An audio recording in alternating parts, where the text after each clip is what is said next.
So welcome student.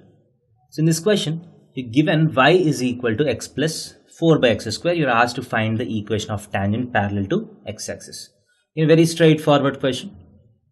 So if you want a tangent parallel to x-axis, that means the slope has to be equal to 0.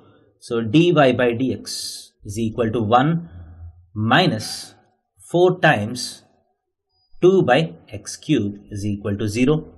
This implies x cube is equal to 8. This implies x is equal to 2. So when x is equal to 2, dy by dx is equal to 0. And the tangent is parallel to x-axis. Hence, what is the equation of the tangent? So when x is equal to 2, substitute x is equal to 2 here in the curve. So y is equal to 2 plus 4 by 4, that is equal to 3.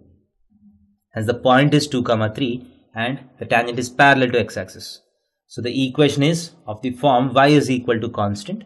So y is equal to 3 is the answer. Thank you.